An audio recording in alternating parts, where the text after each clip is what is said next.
I've always been fascinated by the birth of our nation, a time of great promise and uncertainty.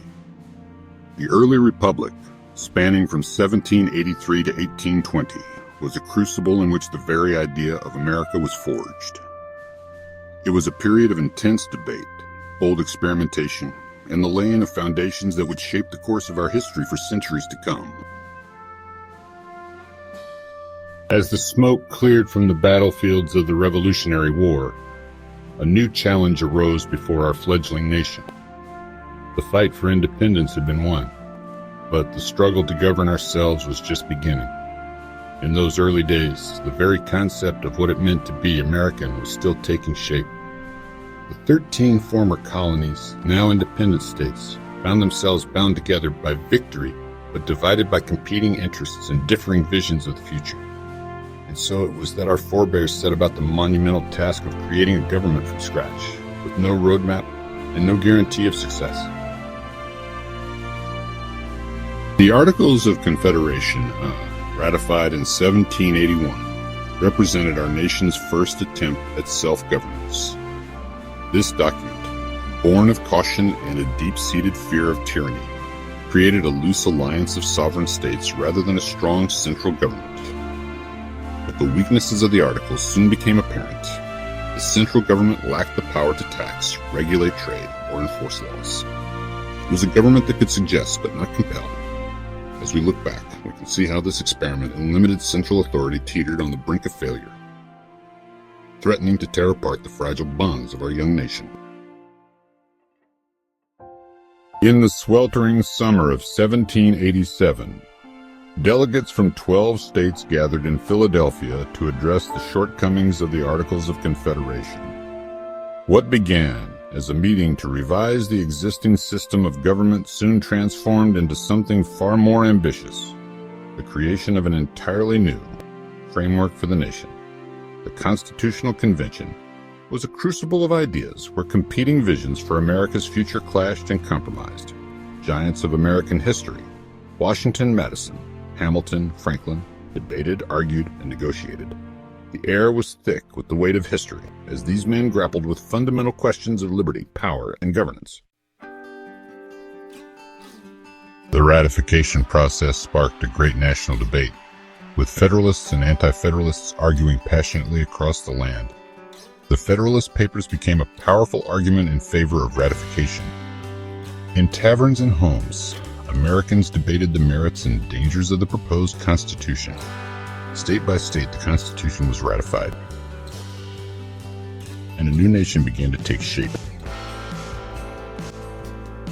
The Constitution that emerged was a remarkable document, both specific in its provisions and flexible in its application. It established a federal system with separation of powers among three branches, creating a system of checks and balances. The Constitution's ability to adapt and grow with the nation ensured it remained a living document, standing the test of time.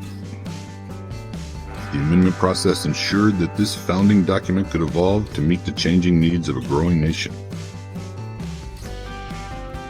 The first 10 amendments to the Constitution, known as the Bill of Rights, were ratified in 1791, guaranteeing fundamental freedoms. These amendments guaranteed freedoms of speech, religion, press, and assembly, among other crucial protections. James Madison, among other crucial protections. James Madison, once opposed to a Bill of Rights, became its champion, drafting these crucial amendments. The Bill of Rights stood as a bulwark against government overreach, enshrining the principle that liberties were inherent and inalienable. In those early days of the Republic, all eyes turned to George Washington, who now faced his greatest challenge, defining the role of the president. With characteristic dignity and restraint, Washington shaped the presidency, aware that his every action would set precedents. He established the cabinet system, conducted foreign policy, and navigated the delicate balance between the executive branch and Congress. In his farewell address, Washington warned against the dangers of partisan politics and entangling foreign alliances, advice that would echo through centuries. John Adams, the nation's second president, faced a turbulent time both at home and abroad. The young nation was caught in the crossfire of European conflicts, with France and Britain both pressuring America to take sides. Domestically, Adams grappled with rising partisanship and the bitter divide between Federalists and Democratic Republicans.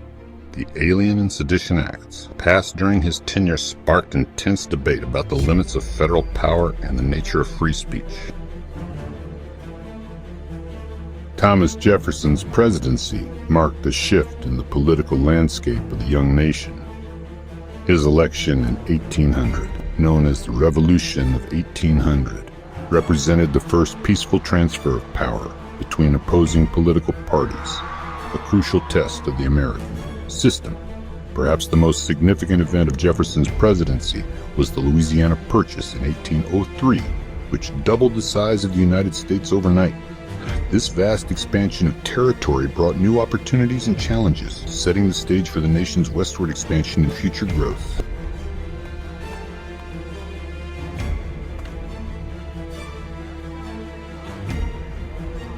As we look back on the early republic, we see a time of great challenges and even greater achievements.